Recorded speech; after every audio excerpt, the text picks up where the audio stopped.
Shalom Adonai! Estamos iniciando mais uma aula, nossa vídeo aulas de cunho voltado à teologia e também voltado todo ao contexto de assuntos relacionados a todo o arcabouço de temas teológicos que tratamos e abordamos dentro do nosso canal A Rota da Teologia. Nós estamos desenvolvendo a partir de ontem, iniciamos ontem, uma playlist denominada Teologia Pentecostal, onde estaremos tratando assuntos referentes a abordagens temáticas dentro desse arcabouço de assuntos e temas que são construídos e tratados e abordados e discutidos no âmbito da teologia pentecostal. Quando nós falamos em teologia pentecostal, alguém pode questionar quais são os antecedentes bíblicos da teologia pentecostal. Os antecedentes bíblicos da teologia pentecostal, até como ontem eu dei início a tratar sobre o assunto naquele panorama que eu fiz introdutório sobre a teologia pentecostal, estão mais baseados nos livros do Evangelho de Lucas e também no livro histórico escrito por Lucas, o livro de Atos, tá? O histórico da igreja. Agora, o Novo Testamento, tá? Ele vai revelar a igreja, vai apresentar a igreja do primeiro século, crendo e defendendo o batismo com o Espírito Santo, como está escrito em Atos capítulo 11, nos versículos 15 a 16. Mas também, de igual forma, todos os cristãos do primeiro século, eles praticavam a imposição de mãos, eles praticavam e criam na experiência pentecostal e testificavam da experiência pentecostal, como está certificado no livro de Atos também, no capítulo 8, versículos 14 a 17. Outro detalhe também interessante a colocarmos, conforme está registrado dentro do contexto de Atos, capítulo 10, versículos 5, ou de 1 a 5, quando Pedro está se direcionando para Jope, né? Ele vai ter um encontro na casa de Cornélio, o centurião da chamada guarda italiana, e ali, enquanto ele pregava a palavra, todos foram cheios, batizados, apoderados do poder do Espírito Santo. Então Pedro ele está registrando também, dentro desse contexto de Atos 10, 44, 46, a manifestação e a experiência do que ocorreu no Pentecostes também sendo absolvida e ocorrendo para com os gentios. Então, quando Pedro vem a descobrir que o poder do Espírito, o derramamento do Espírito não era só para os judeus, mas a promessa também era para os gentios e, enfim, todos os povos da terra que buscarem. Agora vamos ver também que a teologia pentecostal, ela também está amparada por apóstolo Paulo, quando ele escreve na carta a Éfeso, né? E também registrada também na sua estadia em Éfeso, é onde ele vai se encontrar com uma situação muito comprometedora, aonde todos que ali se encontravam tinham sido batizados pelo batismo de João, o batismo que João batizava, que era do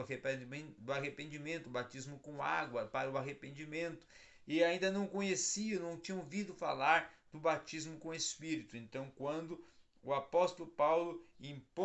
orando e impondo a mão sobre eles, eles foram batizados pelo Espírito Santo, como está registrado em Atos capítulo 9, 19, Atos 19, versículos 1 até o 6. Por um outro aspecto também, nós vamos ver não só isto, mas vamos ver Pedro e João também, quando chegarem em Samaria, para estar acompanhando todos os acontecimentos que estavam ocorrendo em Samaria a partir das cruzadas proferidas e desenvolvidas por Filipe, que era um diácono com o dom de evangelista. Eles foram ver que alguns cristãos que estavam sendo batizados, que tinham sido batizados em água, também estavam sendo batizados com o Espírito Santo. Então Pedro e João vão e impõem a mão sobre alguns que foram batizados em águas também por eles, e esses também recebem o poder com o Espírito Santo. Nós vamos ver também que dentro desse contexto dos antecedentes bíblico, nós vamos ter também antecedentes históricos. O movimento pentecostal moderno, tá? Ele vai ser desenvolvido a partir de, se nós formos ver num aspecto histórico, desde lá do pentecostalismo histórico, desde lá dos primórdios, ainda no, vamos dizer assim, na igreja do segundo século, Irineu nos anos 130 a 202 depois de Cristo, o bispo de Lyon, né? Ele era discípulo do apóstolo João e ele defendia e falava sobre as manifestações do Espírito Santo e sobre o dom de línguas e o dom de profecia, e claro, ele também esclarecia sobre os mistérios de Deus, o mistério do sobrenatural. Tá? Na continuação também vamos ver que o Espírito Santo também atuou de uma forma a levantar homens dentro desse contexto da igreja do segundo século, do primeiro, segundo, terceiro, quarto século, para testificar sobre a ação do poder do Espírito Santo. Por exemplo,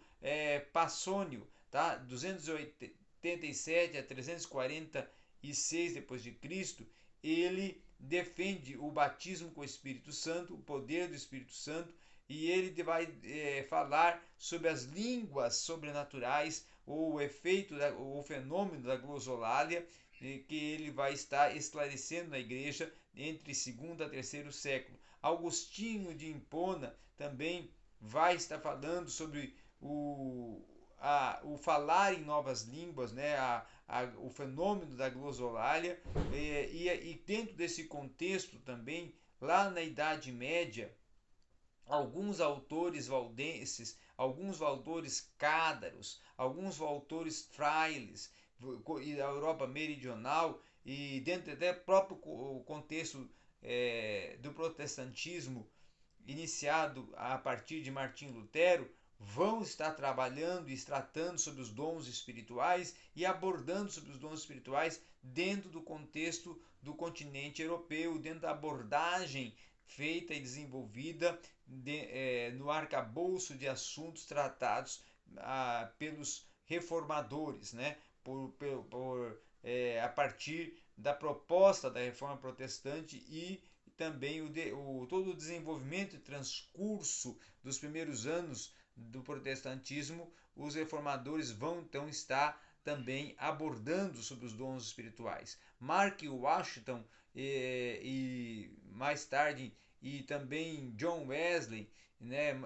Mark Washington vai lembrar, né, o John Wesley num dos seus livros, e vai expressar que de 1703 a 1791, certo? Que vai ocorrer esse grande movimento de santidade promovido por os irmãos Wesley e que vai ter um grande impacto sobre a história do pentecostalismo mundial, que dali, quem sabe, nós podemos dizer que surge a raiz do movimento pentecostal, tá? E as igrejas metodistas, então, elas foram as primeiras a preparar o caminho para o recebimento do poder do Espírito nesse período de reforma protestante, nesse pós-protestantismo. Nós vamos ver aí já na pós-reforma, a partir do ano de 1713, então século XVII, a reforma ocorre no século XVI, no século XVII, John Wesley já promovendo esse mover do Espírito, esse atuar e intervir do Espírito, essa participação da ação e intervenção do Espírito dentro do contexto eclesiológico, e aí surge a igreja já num cunho e num sentido, num prospecto pentecostal, com o movimento denominado movimento Holiness, movimento de santidade, relacionando o movimento da cidade à ação e intervenção do Espírito na vida da pessoa para santificá-la. Então as igrejas metodistas foram as que primeiro prepararam, ou as primeiras a preparar o caminho para o recebimento do Espírito Santo, para o batismo com o Espírito Santo, para a ênfase nos dons espirituais, nos dons de cura. Tá? Então, o John Wesley foi um grande marco nessa história do pentecostalismo. Em 1800 também nós vamos ver a ênfase na pregação e na defesa da perfeição cristã, naquelas cruzadas denominadas cruzadas de santidade, que foi iniciada, encabeçada pelo metodismo através de John Wesley e de Charles Wesley, e que vão trabalhar com a questão da perfeição cristã, do movimento de santidade, do movimento de busca de uma perfeição cristã através da ação e intervenção do poder do Espírito Santo. Esse movimento formado para um despertar, era formada, a proposta desse movimento era justamente despertar os cristãos para a grande ênfase do mover do Espírito, o poder do Espírito dentro do contexto dos Estados Unidos, e despertar eles para uma busca do Espírito Santo e uma busca de uma vida de santidade. E nos anos de 1840, então esse movimento de santidade vai começar a alcançar e ver a importância de pregar sobre o batismo com o Espírito Santo. Então vai começar a alcançar várias vidas com a pregação do batismo com o Espírito Santo, e aí vai surgir a pessoa do evangelista John Morgan, que vai ser um grande contribuidor até não só para as cruzadas, mas para escrever o primeiro livro tratando sobre a santidade aceitável por Deus, e também mencionando nesse livro a obra do batismo com o Espírito Santo e dos dons espirituais dentro da obra do Espírito. Em 1857, nós vamos ver já que as publicações do movimento de santidade, elas vão começar a ter uma expansão e uma ampliação maior, alcançando já a grande quantidade de púlpitos na América do Norte, e dando já um start no século XIX para a difusão desse movimento pentecostal a partir do movimento Holiness, do movimento de santidade. Outro sim é que James Boyce, né, isso já em 1996, ele vai falar que em 1840 o movimento de santidade, Boyce inclui num de seus livros, estavam ensinando uma variante do batismo no Espírito Santo com algumas diferenças e alguns significados. E aí começa a surgir o pentecostalismo moderno, tá? O movimento de santidade, então ele iria primar pelas doutrinas ou cardinais do pentecostalismo, que seria a justificação pela fé, a santificação como a segunda obra da graça, a santidade divina, né, e a segunda vinda de Cristo, todas coordenadas e relacionadas com a obra do Espírito Santo na vida do salvo ou dos salvos, tá? Então, o Pentecostes e a igreja pentecostal estava tendo uma grande abrangência dentro do contexto geográfico norte-americano. A igreja do Nazareno, ela vai ser denominada Igreja Pentecostal do Nazareno, ela vai ter uma proposta dentro do movimento pentecostal de enfatizar o fenômeno das línguas estranhas, ou seja, da glosolalia, e com o aparecimento da ênfase principalmente, ou enfatizar principalmente do dom de interpretação de línguas e o dom de profetizar. Então a Igreja Nazareno vai trabalhar muito esta questão dentro do movimento, dos movimentos pentecostais iniciantes, a partir dos irmãos Wesley, as igrejas do metodismo, depois vem a Igreja do Nazareno, com essa grande ênfase também no movimento pentecostal. No ano de 1898 é que vai surgir a pessoa de Charles Farran. Charles Farran era um ministro metodista de Kansas, afiliado justamente ao movimento de santidade, que vai estabelecer-se na cidade de Topeka, em Kansas, e ali ele vai conduzir uma escola bíblica que é o Bethel College, que vai justamente trabalhar, focar a vida de santidade e também atender os enfermos, para orar pelos enfermos, crendo na cura divina. E no ano de 1900 é que justamente Farran vai promover uma escola já com a ênfase no batismo com o Espírito Santo e nos dons espirituais. E Farran vai trabalhar